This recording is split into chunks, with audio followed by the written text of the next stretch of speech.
Hello, நான் தான் Y444 பேசுறேன். சொல்லுங்க ஒயிட், எப்படி இருக்கீங்க? நான் நல்லா தான் இருக்கேன். இங்க இருக்கிற ஒருத்தனை என்னால ஒன்டாப்பே அடிக்க முடியல. அதுக்கு காரணம் என்னன்னே தெரியல. நீ கரிநாட்டை கேட்டு சொல்லு, அது என்னவா இருக்கும்னு நான் தெரிஞ்சுக்கணும். Y444 ரொம்ப திறமைசாலியான ஒரு பிளேயர். அவனால அடிக்க முடியாத பிளேயரே கிடையாது. அவன் இப்ப எந்த ஒரு பிளேயர் கூட மேட்ச் போட போயிருக்கான்? அவன் இப்ப தமிழ்நாட்டு பிளேயர்ஸ் கூட மேட்ச் போட போயிருக்கான். அங்க இருக்க பிளேயர்ஸ் தான் அவனால அடிக்க முடியலன்னு சொல்றான் அவன்.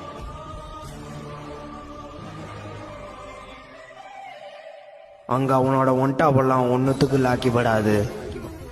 எதனால? அங்க அவனை இருந்து திருப்பி நம்ம சர்வருக்கே வர சொல்லு. நான் வரமாட்டேன். எதனால அவனை என்னால அடிக்க முடியலன்னு மட்டும் எனக்கு சொல்லுங்க. அழுத்தி புடி. என்னது அழுத்தி புடியா? ஓ நோ, அவங்களோட அழுத்தி புடி முன்னாடி உன்னோட ஒன்டாப் வேலைக்கு ஆகாது. நான் ஒரு முடிவு கட்டாம வரமாட்டேன். அந்த அழுத்தி புடியா இல்ல அந்த ஒன்டாப்பான்னு